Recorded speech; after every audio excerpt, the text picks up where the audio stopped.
Selamat pagi Bapak Ibu yang dikasihi oleh Tuhan.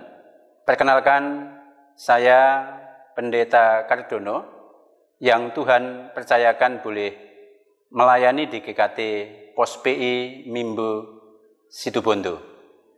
Mari kita mempersiapkan hati dan pikiran kita untuk boleh beribadah kepada Tuhan. Di dalam Ibrani pasal yang ke-10 ayat yang ke-25 berbunyi, janganlah kita menjauhkan diri dari pertemuan-pertemuan ibadah kita, seperti dibiasakan oleh beberapa orang. Tetapi marilah kita saling menasihati dan semakin giat melakukannya, menjelang hari Tuhan yang mendekat. Bapak Ibu yang dikasihi Tuhan, di masa-masa pandemi ini, walaupun kita tidak bisa beribadah bertemu satu dengan yang lainnya, tetapi marilah kita boleh setia mengikuti ibadah live streaming maupun ibadah daring yang dilaksanakan oleh Sinode GKT maupun gereja kita masing-masing. Di dalam kita menjalankan ibadah dan kita menjalani kehidupan yang ada, selalu pakai masker, rajin cuci tangan, dan jaga jarak. Bapak Ibu yang dikasihi Tuhan, di masa-masa online ini, mari kita juga mendampingi anak-anak kita, menyemangati anak-anak kita untuk boleh beribadah di gereja maupun melalui online yang ada, supaya mereka boleh bertumbuh imannya, mengenal Kristus secara pribadi. Terima kasih. Selamat hari Minggu. Tuhan Yesus memberkati kita. Salam sehat. Selamat hari Minggu untuk para jemaat GKT dimanapun Anda berada. Senang sekali kita bisa kembali berjumpa di ibadah daring kebaktian umum Sinode GKT pada minggu hari ini. Mari bersama-sama kita mengambil saat teduh, kita persiapkan hati dan diri kita untuk beribadah kepada Tuhan.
Mari kita bersama-sama berdiri.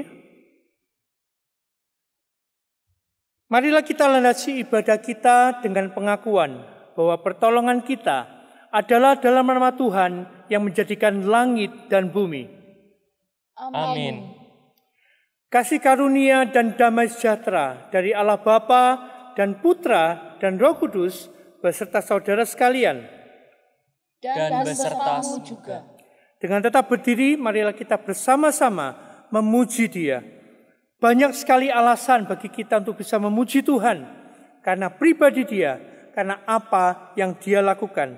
Marilah bersama-sama dengan semua ciptaan, kita mengangkat hati kita, suara kita, untuk memuji Tuhan kita, kami puji dengan riang.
Israel, percayalah kepada Tuhan. Dialah pertolongan mereka dan perisai mereka. Hai kaum Harun, percayalah kepada Tuhan. Dialah pertolongan mereka dan perisai mereka. Hai orang-orang yang takut akan Tuhan, percayalah kepada Tuhan. Dialah pertolongan mereka dan perisai mereka. Tuhan telah mengingat kita, Ia akan memberkati kaum Israel, memberkati kaum Harun. Memberkati orang-orang yang takut akan Tuhan, baik yang kecil maupun yang besar. Kita akan memuji Tuhan sekarang ini dan sampai selama-lamanya. Haleluya. Jemaat, kami persilakan duduk kembali. Bapak, Ibu, adik-adik sekalian, kalau kita merenungkan tentang darah Yesus memiliki banyak signifikansi di dalam hidup kita. Yang pertama, oleh darah Yesus, dosa-dosa kita diampuni. Dan kemudian setelah itu, oleh darah Yesus, kita dipulihkan menjadi serupa seperti gambar dan rupa Allah. Mari kita bersama-sama menyanyikan lagu Hanya Oleh Darah Yesus.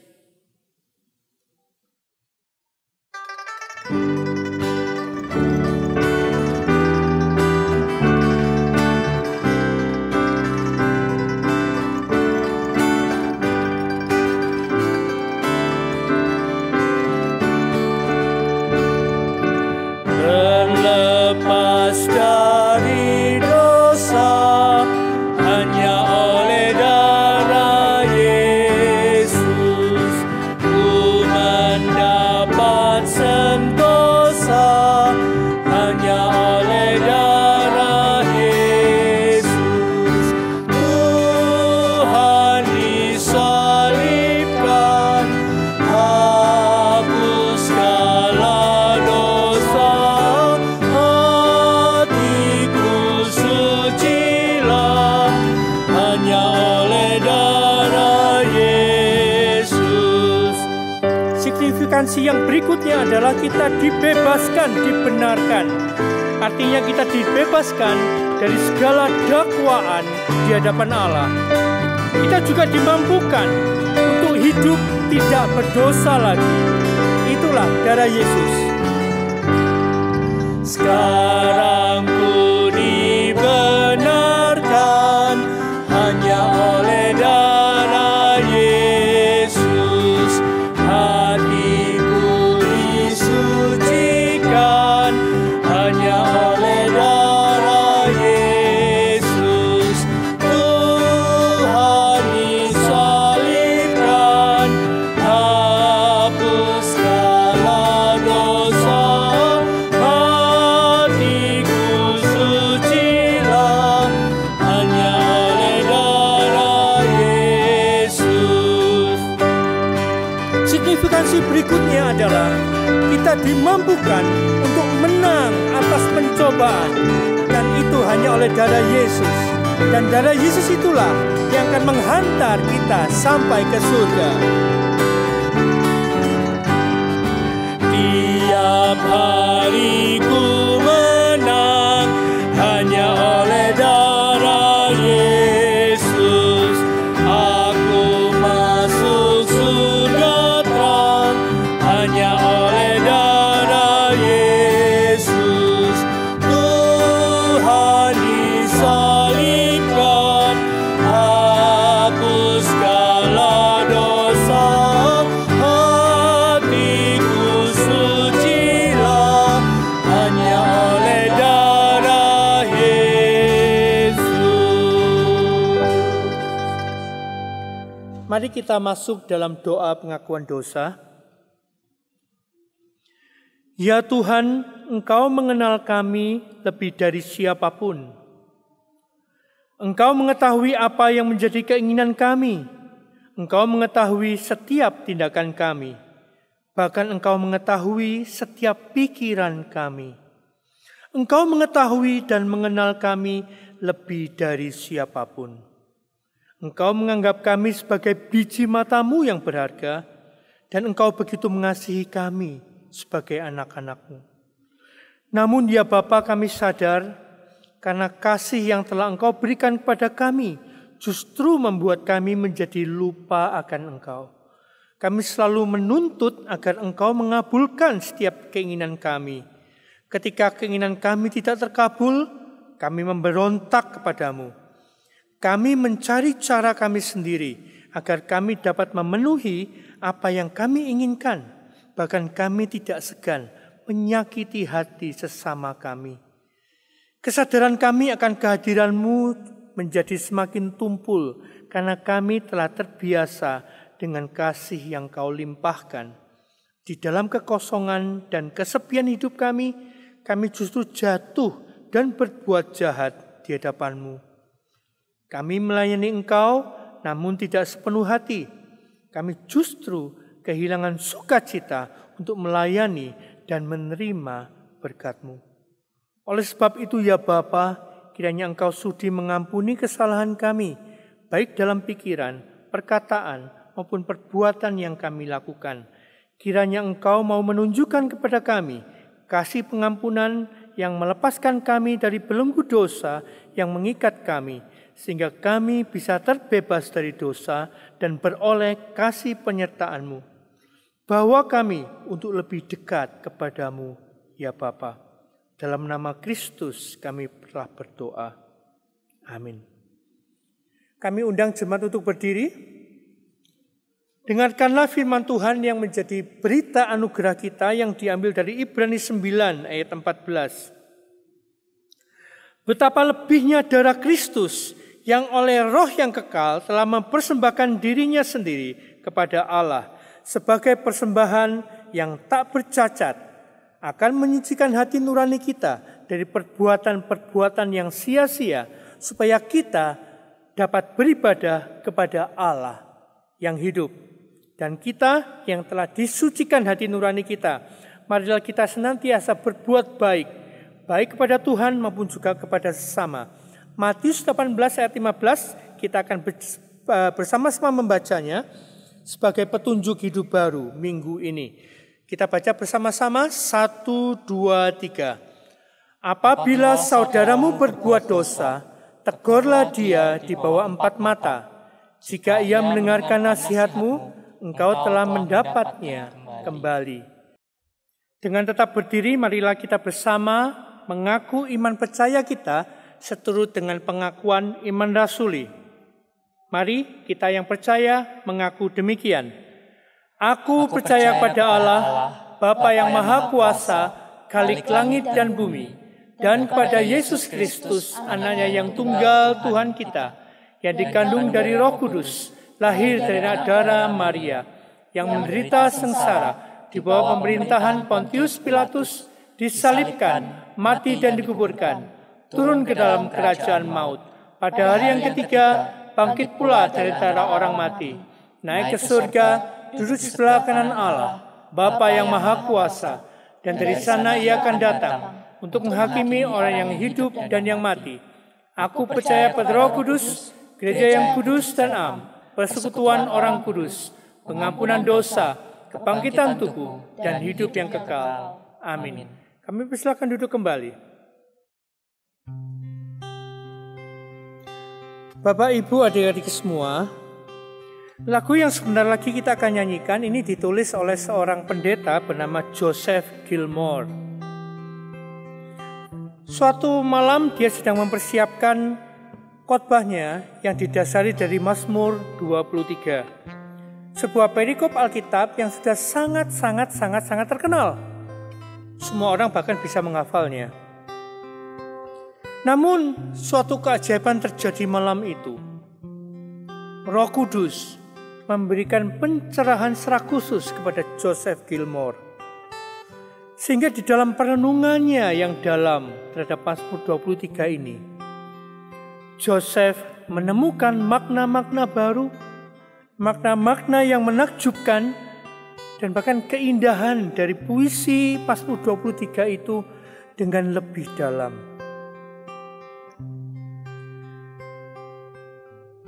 Proses yang dilakukan oleh Joseph Gilmore ini biasa disebut sebagai Lectio Divina, yaitu ketika kita membaca satu ayat atau satu perikop singkat dari Alkitab dan kemudian membacanya secara berulang-ulang. Di dalam pencerahan Roh Kudus, maka kita akan dapat menemukan banyak makna-makna baru dan bahkan keindahan-keindahan Tuhan yang dinyatakan kepada kita secara khusus. Di akhir persiapan khotbahnya, Joseph kemudian menuliskan sebuah puisi yang kemudian menjadi lagu yang akan kita nyanyikan. Mari kita bersama-sama nyanyikan lagu ini, tidak perlu cepat-cepat, tapi kita merenungkan makna-makna yang ada dalam lagu ini. Tuhan pemimpinku. Tuhanlah yang memimpinku, tenang hilanglah hatiku.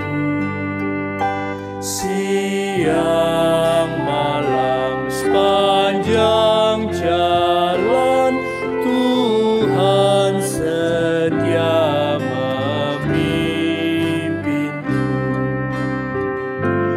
Tuhan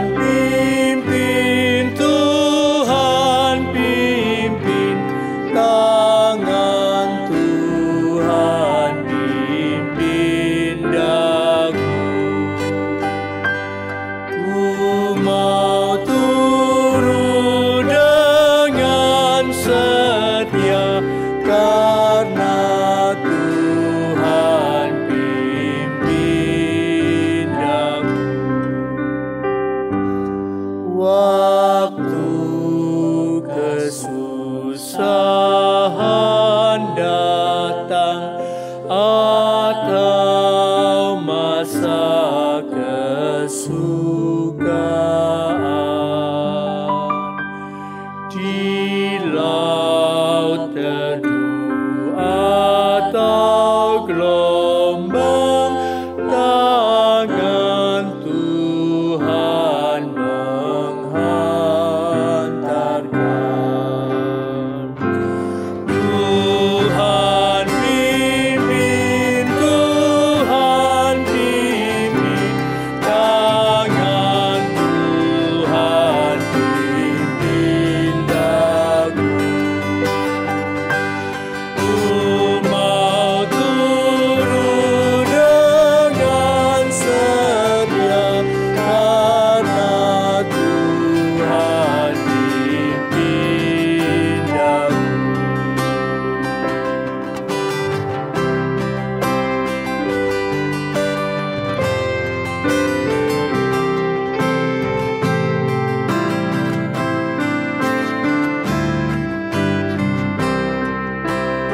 Kita berdoa syafaat.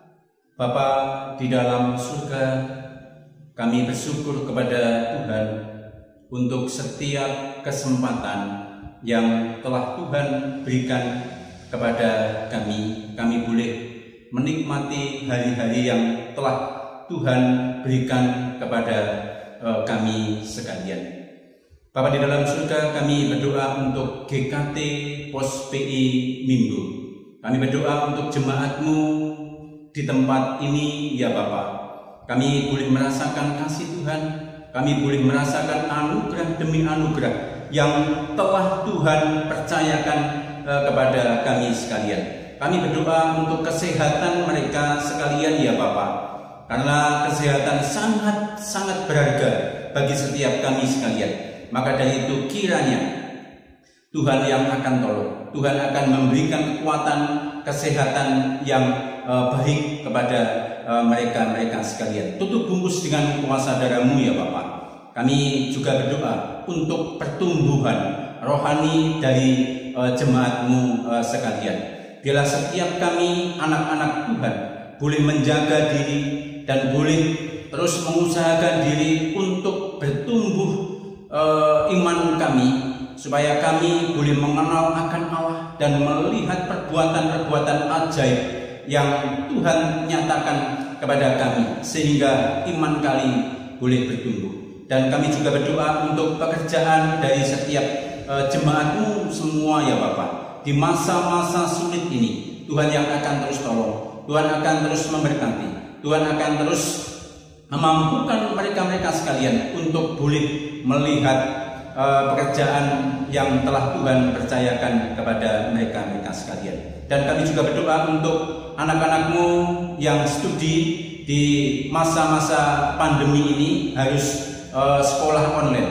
Kiranya Tuhan juga yang akan tolong, Tuhan juga yang akan memberkati, memampukan mereka untuk mereka sekalian boleh mengerjakan setiap tugas yang Tuhan berikan melalui guru-guru yang ada. Dan orang tua boleh membimbing dengan baik, dengan kesabaran tingkat tinggi, sehingga apapun yang diberikan boleh dikerjakan dengan baik. Bapa di dalam surga, kami juga berdoa untuk peneguhan pengurus pada tanggal 25 Oktober nanti ke dalam tangan Tuhan. Kiranya Tuhan juga yang akan tolong. Kami serahkan Pendeta Edi yang akan meneguhkan, Tuhan juga yang akan memberi hikmat kepadanya untuk boleh menguatkan kami, membimbing kami, menyemangati kami di dalam menjalankan tugas yang telah Tuhan percayakan kepada kami. Kami serahkan untuk hamba-Mu Pendeta Kardono, kami serahkan Pak Perdi, kami serahkan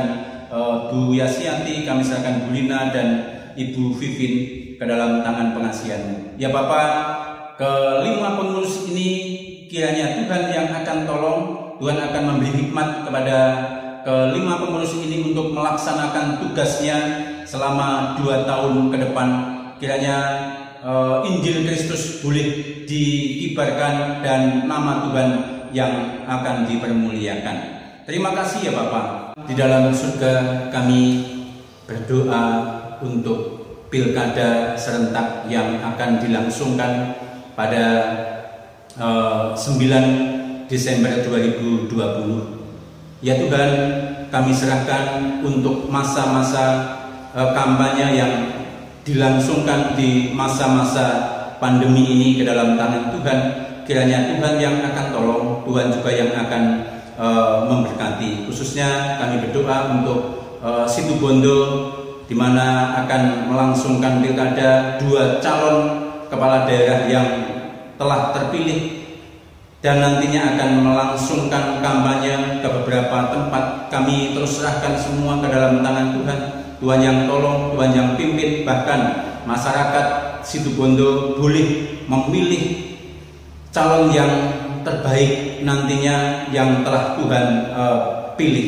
Kami serahkan semua ke dalam tangan Tuhan. Kiranya Tuhan yang akan tolong. Dan kami serahkan juga untuk keamanannya, Tuhan yang akan pimpin, Tuhan akan memberkati polisi, TNI bersama rakyat Situbondo di dalam menjalankan perannya dengan baik. Bapa di dalam surga, kami juga berdoa untuk bangsa dan negara kami tercinta yang pada saat ini di masa-masa pandemi, di masa-masa yang sulit, kami terus serahkan untuk para pemimpin bangsa dari atas sampai ke bawah. Kiranya Tuhan juga yang akan tolong, Tuhan akan memberkati mereka, Tuhan akan memberi hikmat kepada mereka untuk boleh menyelesaikan setiap masalah-masalah yang dihadapinya. Terima kasih ya Tuhan, kami percayakan bangsa ini ke dalam tangan pengasihan-Mu.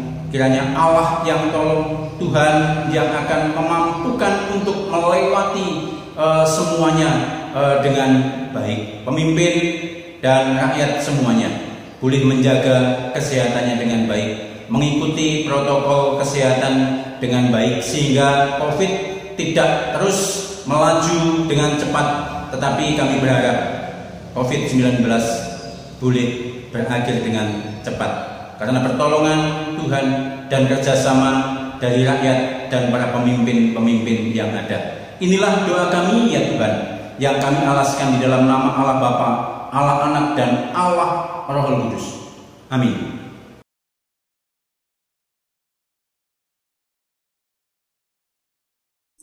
Mari kita membuka Alkitab kita. Kita akan membaca Mazmur 46. Mazmur 46 ayat 1 sampai ayatnya yang ke-12. Firman Tuhan berbunyi demikian. Untuk pemimpin biduan dari Bani Korah dengan lagu Alamot nyanyian. Allah itu bagi kita tempat perlindungan dan kekuatan, sebagai penolong dalam kesesakan, sangat terbukti.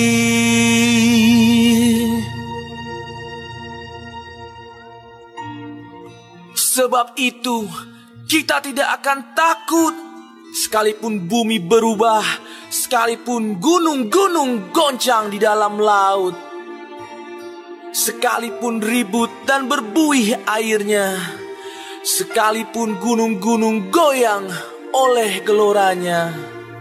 Selah. Kota Allah, kediaman yang maha tinggi, disukakan oleh aliran-aliran sebuah sungai. Allah ada di dalamnya. Kota itu tidak akan goncang. Allah akan menolongnya menjelang pagi. Bangsa-bangsa ribut, kerajaan-kerajaan goncang. Ia memperdengarkan suaranya, dan bumi pun hancur. Tuhan semesta alam menyertai kita. Kota benteng kita ialah Allah Yakub. Selah. Pergilah, pandanglah pekerjaan Tuhan yang mengadakan pemusnahan di bumi, yang menghentikan peperangan sampai ke ujung bumi, yang mematahkan busur panah, menumpulkan tombak, membakar kereta-kereta perang dengan api. Diamlah dan ketahuilah bahwa akulah Allah. Aku ditinggikan di antara bangsa-bangsa, ditinggikan di bumi. Tuhan semesta alam menyertai kita. Kota benteng kita ialah Allah Yakub. Selah. Berbahagialah mereka yang membaca firman Tuhan, merenungkannya, dan melaksanakannya dalam kehidupannya sehari-hari. Saudara-saudaraku yang dikasihi dalam Tuhan Yesus Kristus, selama hidupnya, orang Kristen atau orang percaya selalu menghadapi banyak ujian dan kemalangan. Dalam catatan sejarah kekristenan pernah terjadi penganiaya hebat. Mulai di Roma pada tahun 303 Masehi dengan pemerintahan Diokletian. Ini merupakan periode saat Diocletian mengumumkan dekret untuk menentang orang-orang Kristen sebagai usaha untuk menghancurkan iman orang percaya. Dan di antara peraturan-peraturan yang ada, saudara-saudaraku, secara rinci terdapat sebagai berikut. Orang Kristen yang mempunyai kantor publik harus dikeluarkan dari kantornya. Semua tuduhan terhadap orang Kristen akan disambut dan diterima. Orang Kristen harus dianiaya karena iman mereka. Injil harus segera disita dan dibakar. Bangunan gereja harus dihancurkan. Hak-hak penduduk orang Kristen harus diingkari dengan paksa. Dan presiden, uskup, dan para pemimpin gereja akan ditahan sebagai korban bagi para dewa. Saudara-saudaraku yang dikasihi dalam Tuhan Yesus Kristus, pengalaman mengajarkan kepada kita bahwa Allah tidak selalu mencegah tragedi dan persoalan yang menghampiri orang-orang Kristen. Namun Allah selalu menolong ketika terjadi kesesakan. Saudara-saudaraku, mari kita perhatikan Mazmur 46 ini. Saudara-saudaraku, para teolog percaya bahwa Mazmur 46 ini ditulis selama masa-masa sulit. Mungkin ditulis ketika terjadi serangan dari Sanhedrin di 2 Raja-Raja pasal 18 ayat 13 sampai pasal 19 ayat 37. Dan saudara-saudaraku, menurut para penafsir ada kemungkinan bahwa Mazmur ini ditulis pada waktu Daud mengalami kemenangan-kemenangan atas bangsa-bangsa di sekitarnya. Dan ini dicatat di 2 Samuel pasalnya yang ke-8. Dan kemenangan-kemenangan lain yang diberikan Allah kepadanya atas semua musuh yang ada di sekelilingnya. Saudara-saudaraku, yang jelas lepas daripada latar belakang penulisan, yang jelas saudara-saudaraku, pemazmur mengungkapkan imannya selama masa-masa kesesakan ini. Ia percaya bahwa Allah lebih besar. Ia percaya bahwa Allah lebih kuat daripada krisis yang dia alami. Saudara-saudaraku, hari ini kita menghadapi persoalan yang besar, yaitu kita sedang menghadapi pandemi COVID-19 yang belum teratasi, yang belum ada solusinya. Saat ini saudara-saudaraku, kita sudah mendengar bahwa COVID-19 ini telah memakan korban per 3 Oktober sudah mencapai 1.033.781 jiwa. Saudara-saudaraku, apa yang bisa kita pelajari dari Mazmur 46 ini? Agar kita tetap memiliki iman yang kokoh, iman yang kuat dalam menghadapi pandemi COVID-19 ini. Mari kita lihat satu persatu apa yang diungkapkan oleh pemazmur ini, yang olehnya kalau kita mengikuti anjuran atau langkah-langkah dari pemazmur ini, kita akan memiliki iman yang kuat atau kokoh dalam menghadapi pandemi COVID-19 ini. Nah, saudara-saudaraku, mari kita lihat satu persatu apa yang diungkapkan oleh pemazmur ini. Yang pertama, saudara-saudaraku, pemazmur mengungkapkan tentang adanya perlindungan Allah. Kita perhatikan ayat kedua sampai ayat keempat. Saudara-saudaraku, ayat 1 sampai 3 membuktikan ketentraman pemazmur selama masalah, selama krisis yang menggoncangkan dunia. Kita melihat di sini pemazmur ini tidak panik.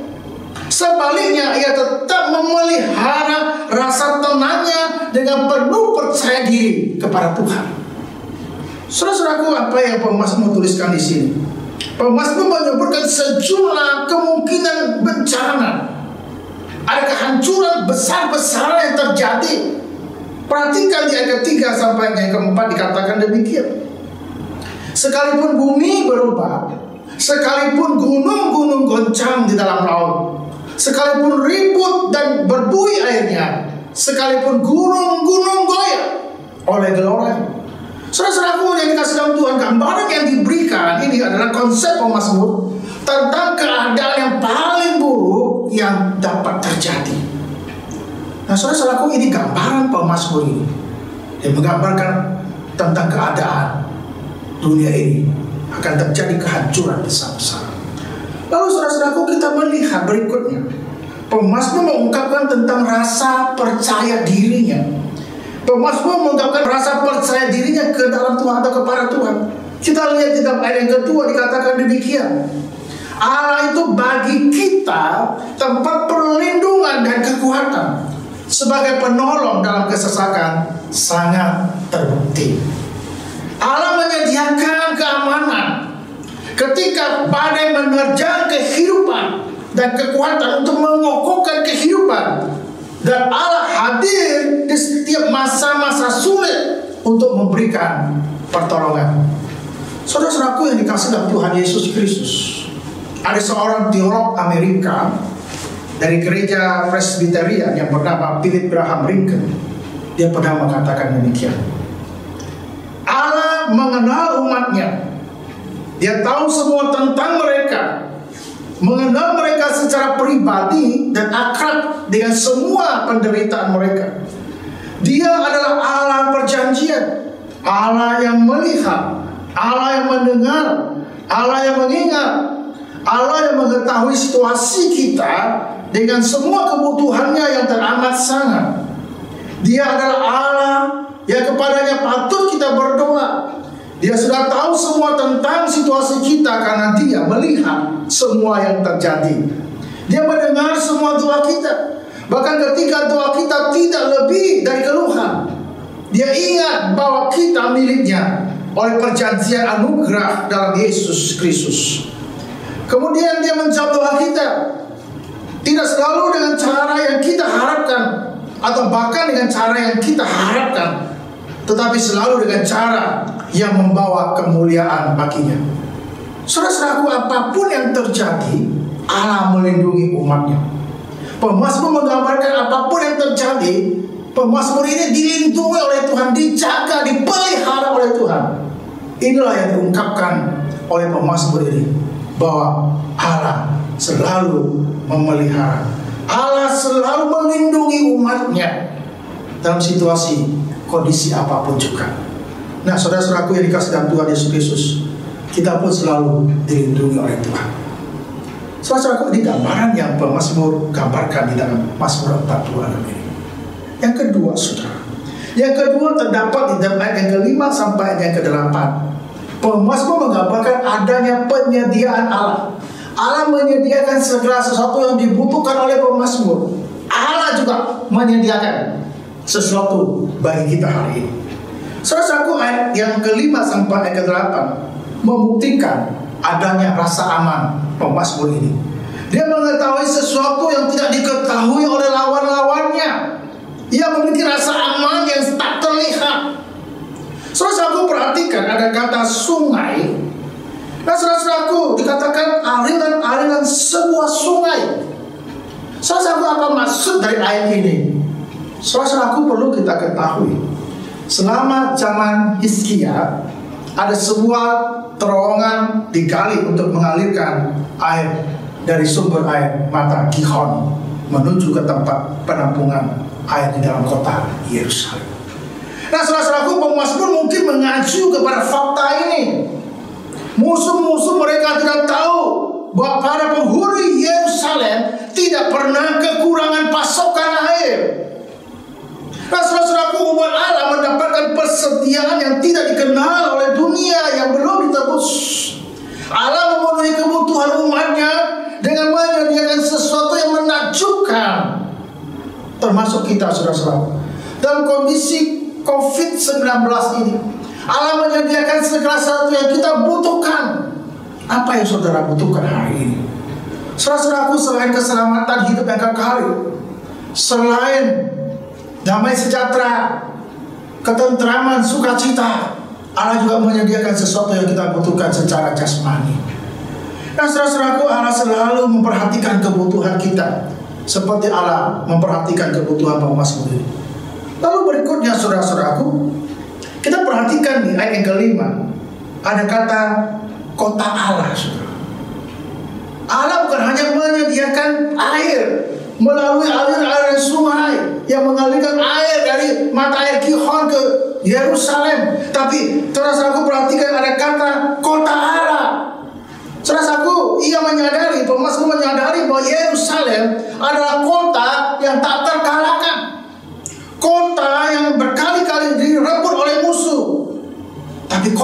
Yerusalem tidak terkalahkan, saudara. Akhirnya pemazmur menantikan keamanan dari Yerusalem yang baru. Saudara-saudaraku, inilah gambaran dari pemazmur. Pemazmur mengatakan Tuhan menyediakan apa yang dia butuhkan. Apa yang orang-orang Israel butuhkan saat itu, Allah juga menyediakan kepada kita. Apa yang kita butuhkan hari ini, Allah memelihara kita, saudara-saudaraku. Yang ketiga, saudara-saudaraku, yang ketiga, pemazmur ini menggambarkan tentang keunggulan Allah. Ayatnya ke-9 sampai ke-12, perhatikan Alkitab, saudara. Apapun krisis yang dihadapi oleh pemazmur ini, tampaknya saudara-saudaraku sangat luar biasa. Pemazmur ini tetap beriman. Imannya mengarah kepada Tuhan. Ia mendapati bahwa Tuhan lebih besar daripada krisis, persoalan yang dia hadapi saat itu. Saudara-saudaraku, perhatikan ayat-ayat nas ini, saudara.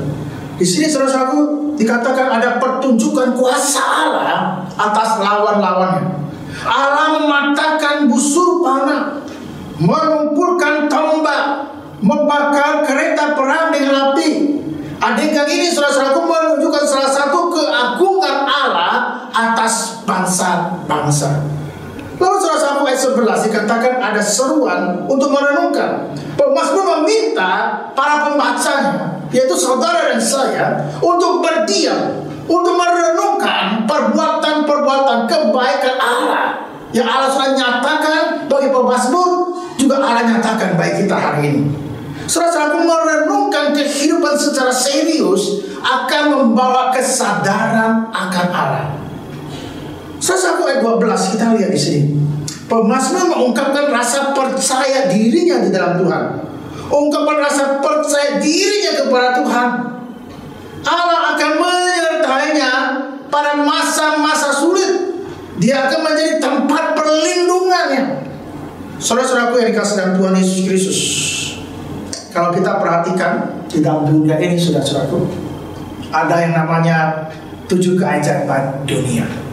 Nah, salah satu 7 keajaiban dunia adalah tembok besar China, saudara. Saudara-saudaraku, apa kehebatan tembok besar China ini, saudara-saudaraku? Saudara-saudaraku, Kaisar Qin Shi Huang ada orang yang pertama kali mendirikan tembok besar China. Saudara-saudaraku, panjangnya itu 8.851 km. Tingginya 8 meter. Lebar bagian atas 5 meter. Lebar bagian bawah 8 meter. Saudara-saudaraku, dibangun pertama kali pada abad ke-7 sebelum Masehi, dan dibuat secara bertahap selama 2000 tahun. Menurut penelitian, jumlah pekerja dalam pembangunan mencapai 800.000 orang. Tembok besar China, saudara-saudaraku, berarti benteng terpanjang, tertua dengan posisi letak tertinggi di dunia. Konon, saudara, motivasi dasar Kaisar China yang memerintahkan rakyat Tiongkok pada zaman itu untuk membangun tembok besar China adalah alasan keamanan, guna melindungi kekuasaan monarki di Tiongkok dari aneka gangguan dan serbuan musuh dari luar. Benteng ini, saudara-saudaraku, dapat memproteksi dari mereka dari aneka serangan militer dan gangguan keamanan. Musuh Tiongkok pada zaman itu tentu saja kawasan orang nomaden dari utara yang dikenal punya daya juang tinggi serta keperkasaan yang unggul. Nomaden utara ini adalah kaum Mongol yang sejak dulu dikenal sebagai bangsa pengembara yang tangguh. Para perwira Mongol adalah pria-pria perkasa yang jago, yang mahir dalam peperangan.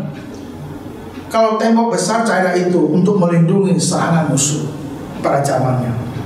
Pertanyaannya hari ini, saudara-saudaraku, bagaimana dengan perlindungan kita ketika kita menghadapi masalah persoalan krisis yang ada zaman sekarang ini? Saudara-saudaraku, kalau saudara perhatikan, keadaan dunia saat ini tidak bisa diprediksi. Ekonomi dunia sangat fluktuatif. Saham-saham anjlok nilainya. bencana alam yang bisa terjadi sewaktu-waktu, saudara. Penyakit aneh dapat bermunculan, wabah ganas merajalela, COVID-19 belum mereda. Bahkan saudara-saudaraku, kita mendengar bahwa banyak penipuan makin lihai, makin merajalela. Kejahatan manusia makin sadis. Perang dunia bisa terjadi sewaktu-waktu. Gandasnya kuasa iblis ingin menghancurkan umat manusia, ingin menghancurkan orang percaya. Dosa-dosa meningkat semakin tajam, kehancuran rumah tangga di mana-mana, dan seterusnya, saudara-saudaraku, dan seterusnya, dan masih banyak lagi. Saudara-saudaraku yang dikasih dalam Tuhan Yesus Kristus, sudah dinubuatkan oleh Alkitab bahwa tren kesukaran ini akan terus menuju puncaknya di akhir zaman ini. Saudara-saudaraku, apa yang menjadi benteng kita sekarang? Apa yang menjadi perlindungan kita sekarang? Apa yang bisa menjamin keselamatan kita sekarang? Apakah harta saudara? Apakah kekayaan saudara? Apakah jabatan saudara? Apakah kekuasaan saudara? Apakah kemajuan teknologi, perlengkapan alat perang, asuransi, dan lain sebagainya? Apakah semua itu dapat memproteksi diri saudara? Saudara-saudaraku yang dikasih dalam Tuhan Yesus Kristus, melalui firman Tuhan hari ini kita diingatkan kembali oleh Tuhan. Di tengah-tengah kondisi pandemi COVID-19 ini, Tuhan mengatakan jangan takut, janganlah gelisah. Tuhan adalah benteng hidup kita. Tuhan yang menjaga kita, Tuhan yang memelihara kita dan melindungi kita. Dia adalah jaminan kita yang sejati. Allah itu bagi kita tempat perlindungan dan kekuatan, sebagai penolong dalam kesesakan sangat terbukti. Saudara-saudaraku yang dikasihi dalam Tuhan Yesus Kristus, masa yang sedang kita jalani hari ini, saat ini adalah masa di mana masa yang penuh dengan ketakutan, kekhawatiran, tekanan hidup semakin meningkat. Di tengah-tengah masa yang menyesakkan ini, kita perlu meletakkan rasa percaya diri kita kepada Tuhan. Jadikan Tuhan, saudara-saudaraku, sebagai tempat perlindungan saudara di masa-masa sukar ini, di masa-masa sulit ini. Dan Allah akan menyertai kita pada masa-masa pandemi COVID-19 ini. Ia akan menjadi tempat perlindungan kita. Sebab itu, saudara-saudaraku, mari kita bergantung kepada Dia. Sebab bergantunglah kita hanya kepada Dia, bukan kepada yang lain. Saudara-saudaraku, Johnson pernah berkata, bila kita bergantung kepada Tuhan, tidak ada hal yang membuat engkau takut. Tidak ada beban yang terlalu berat untuk dipikul. Tidak ada situasi yang begitu buruk di mana engkau tidak dapat bernyanyi. Tidak ada cara hidup lama yang tidak dapat dibuang. Tidak ada situasi yang muncul yang tidak memberikan kebaikan. Tidak ada kemenangan bila tidak ada anugerah. Tidak ada kebutuhan yang tidak dapat dipenuhi oleh Allah. Tidak ada yang dapat memisahkan engkau dari kasih Allah. Tidak ada anugerah yang tidak dihasilkan oleh darah Yesus. Tidak ada kelimpahan rohani yang tidak dapat dinikmati dalam Kristus. Saudara-saudaraku, inilah hal yang akan terjadi kalau hidup kita bergantung hanya kepada Tuhan. Pada akhirnya, saudara-saudaraku, satu-satunya jawaban yang Allah berikan kepada kita ketika kita menghadapi situasi seperti ini adalah pemwahyuan tentang dirinya sendiri. Seolah-olah Allah berkata kepada kita, aku adalah jawabannya. Kita tidak diminta untuk mempercayai sebuah rencana, tetapi kita diminta untuk mempercayai seorang pribadi, yaitu pribadi Allah yang berdaulat, pribadi Allah yang bijaksana, pribadi Allah yang baik. Itulah yang harus kita percayai. Saudara-saudaraku, marilah kita terus beriman kepada Tuhan. pada masa pandemi COVID-19 ini. Jangan undur saudara, tetap kuat, tetaplah teguh, dan bergantung hanya kepada Tuhan. Mari kita bersama-sama dengan pemazmur berkata bahwa Allah itu bagi kita tempat perlindungan dan kekuatan sebagai penolong dalam kesesakan sangat terbukti. Mari kita berdoa. Bapa di dalam surga, kami bersyukur kepada Engkau. Dalam waktu yang singkat ini kami boleh membaca firman-Mu dan merenungkannya. Kami rindu Tuhan di masa-masa pandemi COVID-19 ini, kami tetap beriman penuh kepada Engkau. Kami rindu bersama dengan pemazmur berkata, Allah itu bagi kita tempat perlindungan dan kekuatan sebagai penolong dalam kesesakan sangat terbukti. Terima kasih Tuhan untuk firman-Mu. Berkati kami semua yang mendengarkan firman-Mu di rumah kami masing-masing. Terpujilah nama Engkau ya Tuhan. Engkau sungguh baik. Di dalam nama Tuhan kami Yesus Kristus kami berdoa. Amin. Tibalah saatnya bagi kita untuk meresponi firman Tuhan dengan memberikan persembahan. Dan tata cara persembahan seperti biasa, silakan mengikuti aturan dari gereja Anda masing-masing. Mari kita meresponi ini dengan sebuah pujian, membawa perenungan kita pada perenungan pada Mazmur 1. Berbahagialah orang yang kesukaannya ialah Taurat Tuhan.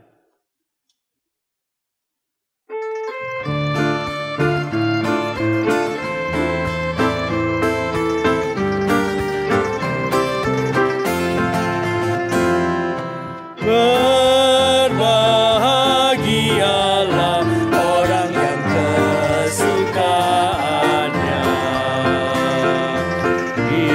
ialah Taurat Tuhan dan yang merenungkannya siang dan malam.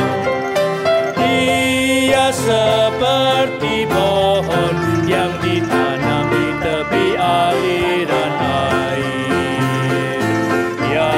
menghasilkan buahnya pada musimnya, dan yang tidak layu daunnya.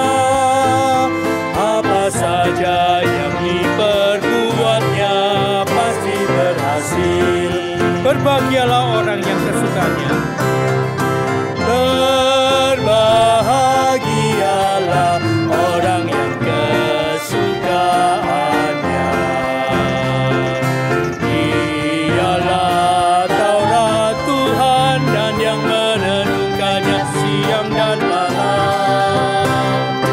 Ia seperti pohon yang ditanam di tepi aliran air, yang menghasilkan buahnya pada musimnya, dan yang tidak layu daunnya.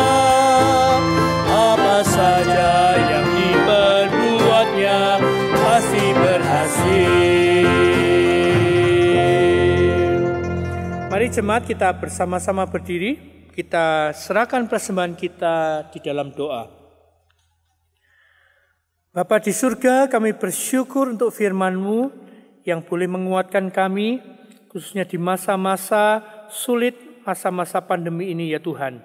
Dan kiranya pengharapan kami akan Engkau tetap senantiasa kuat ya Tuhan, walaupun banyak tantangan yang kami hadapi, banyak kesulitan yang kami hadapi, tapi kiranya kami terus hanya berharap kepada Engkau.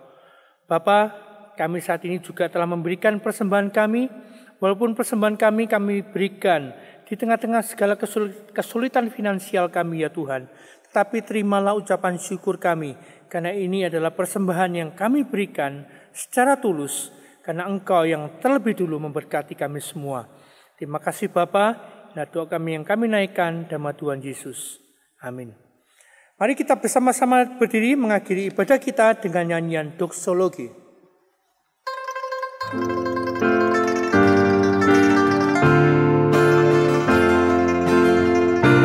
Puji Allah Bapa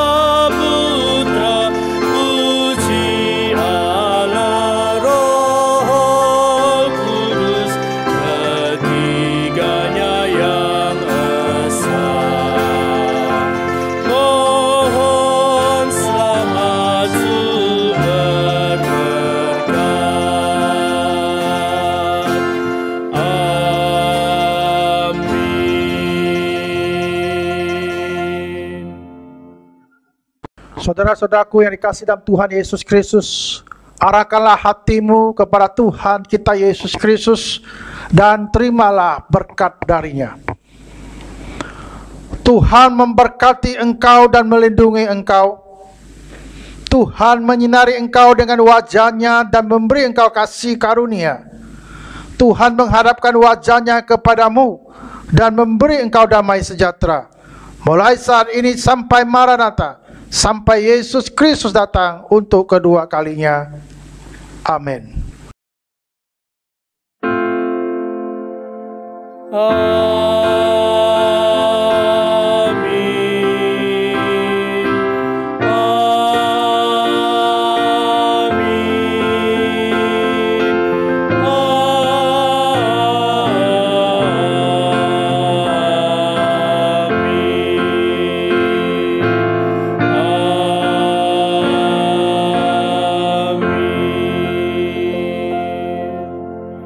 Silakan duduk, saat teduh kebaktian selesai.